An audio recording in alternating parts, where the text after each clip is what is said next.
2 claps. Ready? Hey, it's Coach John Bean from Laney College and the Ready podcast. 2 claps. Ready? I got my boy Rejzohn Wright, Mr. Last Chance U Talk Shit corner at Oregon State, baby. Welcome, Ray. What's up, Coach? How are you? I'm doing good. Tell us a little about what's going on right now for Ray and Oregon State with the Bees. Are we building the dam? Yeah, we're building the dam. I finally got the starting job. So, that's what I set out to do. So I got the starting job, and my first game is this Saturday on my birthday. So, yeah. Oh, happy birthday. Yep. So, hey, can you do me a favor, right? Because, I told everybody it used to be called pole, right? Stick and pole. But can you hold up them guns right now? Show me a gun, man. I want to let everybody know that you ain't no pole. No, look at that shit. Woo! God dang. Hey, tell me about it. So what's the difference? And I'm serious a little bit now. I know we're playing around. Why do you look bigger now? What has been the biggest change in 18 months since you left Laney and now? I think the biggest thing was speed. Knowing the game. And the biggest thing that helped me change my mindset was basically not playing. Having to sit behind my brother, sit behind another corner, and not being able to show my talent, it stuck with me. So as soon as off season started, I just never took any breaks, and I just went at it. So yeah, we talk about it's a business all the time. You're making some business decisions right now, aren't you? Yeah, I am. Hey, and then what was the academics been like since you've been up there? They've been good. My first ever semester, I had like a 3.8. And then I think the last quarter, I fell a little short. I took a bunch of credits, but I had a 4.0 the quarter before last. So that's the one I wanted to hear, that 4.0, brother. Kind of like your brother's jersey, 40 and now 4.0. We like that. We like those numbers, right? Hey, so last chance you. You and I have been talking a little bit. We haven't really sat down, but just give me and my viewers a little bit. How was it for you to be on Last Chance U, while it was being filmed? It was nice being filmed. It was a different experience, definitely for kids that come from the inner city. You don't get stuff like that. So it was a good opportunity. I feel like I was portrayed a certain way, but I am who I am. So, it was a nice opportunity and it was fun. So, yeah. So, okay, the show comes out. You're up at Corvallis. I'm here. We're on pandemic, right? What was the reaction? What did you think? How was it watching yourself for 8 hours, right? 8 shows. How did it feel for you? It's a feeling you can't really explain. It was just crazy. People starstruck when they see me. I was starstruck when I see myself. Damn, you really on TV right now? My phone wouldn't stop going off. So it was crazy. Was it? So I'm going to be honest. For me, when I watched it, right, it was uncomfortable at first, right? To see myself out there, you know what I mean? And I thought, wow, but, it's kind of like when you hear your voice, right? That's how I sound. And I was kind of looking, that's how I look. I did look kind of handsome, but we'll see. But how was it just to see yourself, was that how you wanted to be portrayed? I know you said it is what it was, but would you change it?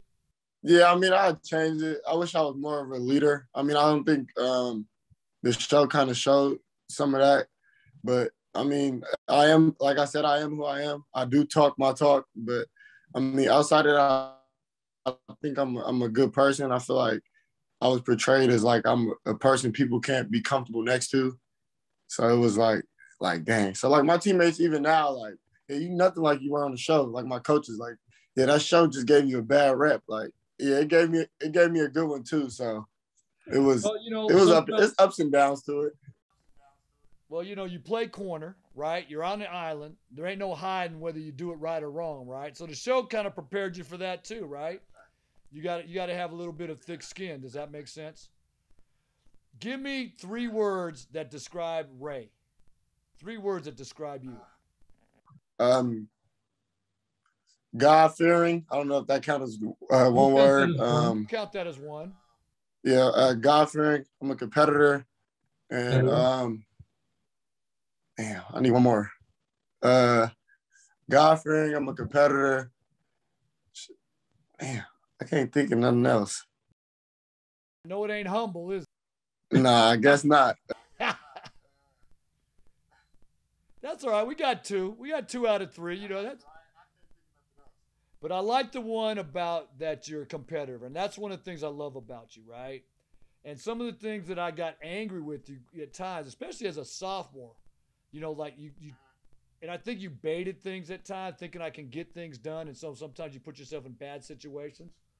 But some of the picks that you had as a sophomore were unbelievable. You know, your hand-eye coordination is one of the biggest things. I know I've already started talking to some scouts, and one of the things I tell them is that your ball skills are unbelievable.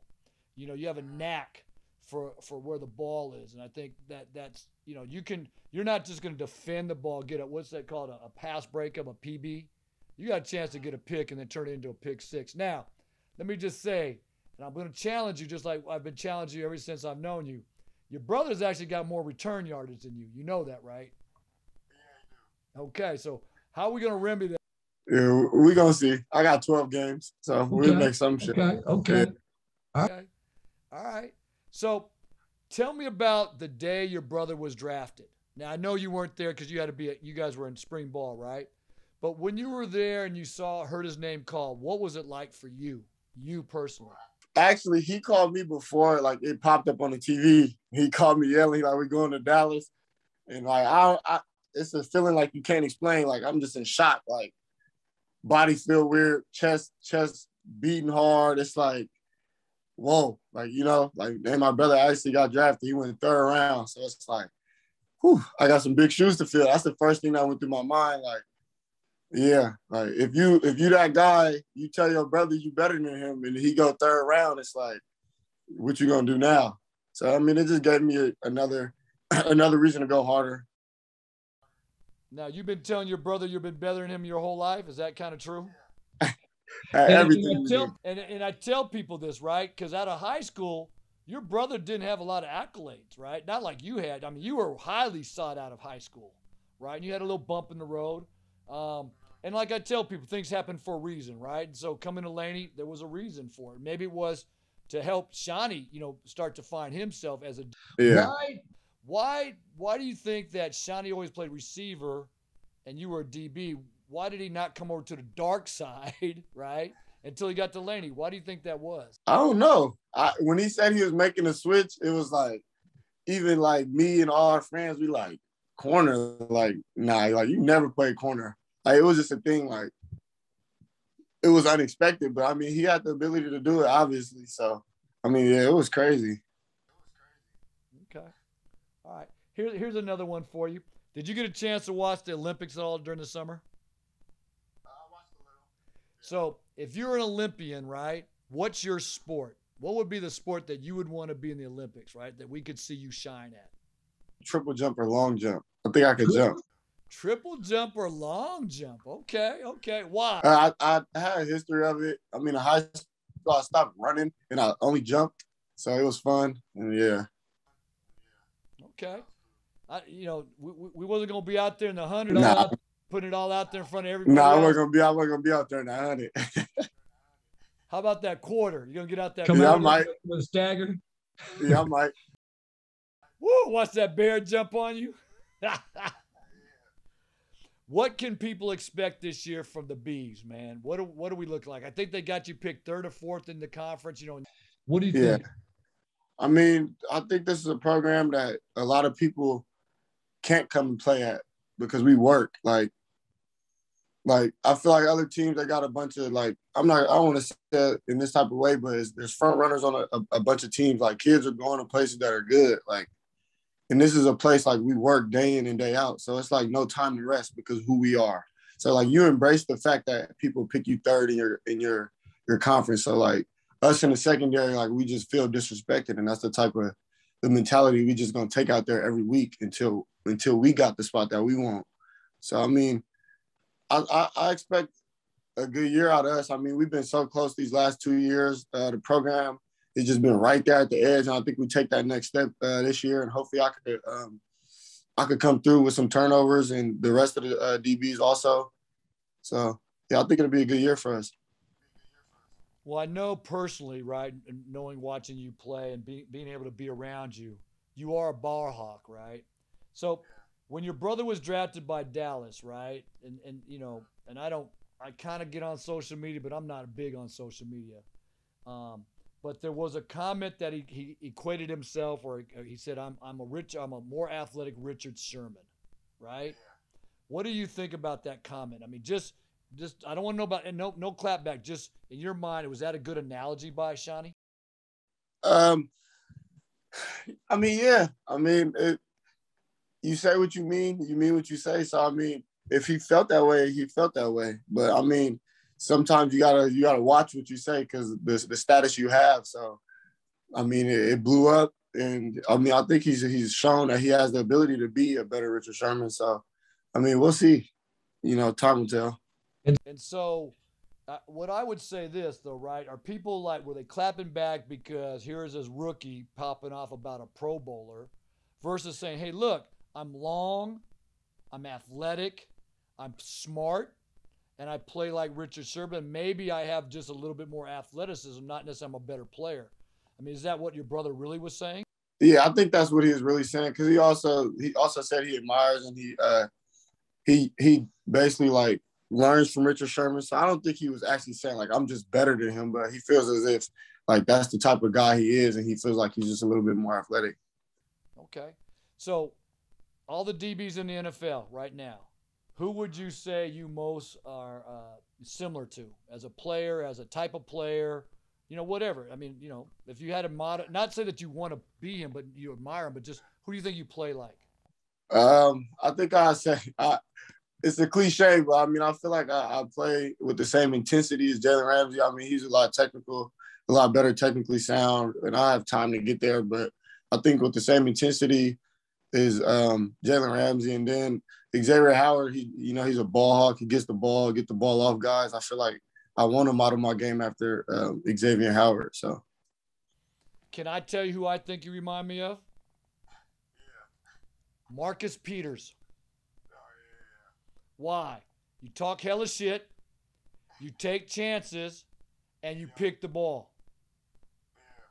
I mean, I know you're not you're taller, but the point is, Marcus is a ball. I mean, he does some weird stuff like why is he leaving his like he just goes way over like he either watches a lot of film. Uh-oh, we lost him. Technical difficulties. Got to get back on Zoom. Hold on for a minute, guys. This is what happens when you Zoom and your coach John Beam, 62-year-old, trying to figure out how to use Zoom. I didn't knock him off. I think he got knocked off. So we're going to see if we can get him back. Oh, here he comes back.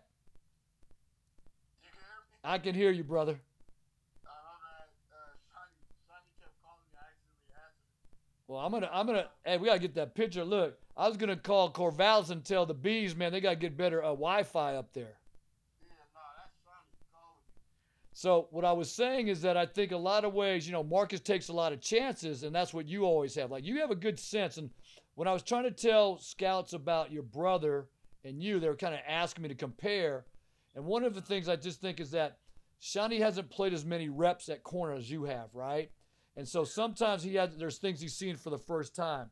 I think that you have a better sense sometimes of where the ball's going to be, and you take these chances based on that. And I think that you do a great job of baiting. I think Marcus is very similar. And then, of course, you both talk hella shit, right? So, that was kind of my little take. And I know you claim East Palo Alto, but remember, you played for the Warriors, East Bay Warriors. That's an Oakland team, brother. So I'm dubbing you Town Biz, baby, Town Biz. And you a Laney Eagle? All right. Look, I got one more question for you. And it's just kind of just out there a little bit. I asked you if you were in the Olympics, what would be your sport, right? And you said long or triple jump. All right. If we had to pick an animal, what would that animal be? What animal would Ray be? I'll say like a honey badger. A hungry what? A honey badger, like they don't give no F. Okay. What it is. All right. What it is. Yeah. You know, my saying is, you know, people say, oh, you got to be a dog out there. So you got to be a lion because lions eat dogs. You know what I mean? So look, I appreciate you coming on. I really, really am so proud of you. Not because of what you've done on the field yet, because you haven't done anything on the field yet. I'm proud that you were humbled and you worked your ass off to put yourself in a position to make a difference at Oregon. But most importantly, your grades, a 4.0. You struggled. You were a non-qualifier out of high school. Even at Laney, that last semester here, you and I were going back and forth. I mean, I was so pissed at you for these last couple classes. And you made it. But why squeak by, right? If you're going to do it the best, right? You're not going to be the second best or third best corner, are you? Yeah, no. So why be the second or third best student, right? And I think it's come – I want to thank the people at Corvallis for helping you realize that. But really, no one can make yourself realize it more than yourself. So I'm so proud of you. And you know that I'm always going to believe in you so you can believe in yourself. You already know that. So here's how we go. We're going to finish it off, baby. Here we go. One clap. Ready, ready? Thanks for joining us. Hey, you ain't a pole no more, baby. You might be a 4x4. Hey, stay positive. I got your brother next. Take care. Yeah. Thanks for watching. And don't forget to comment and to like.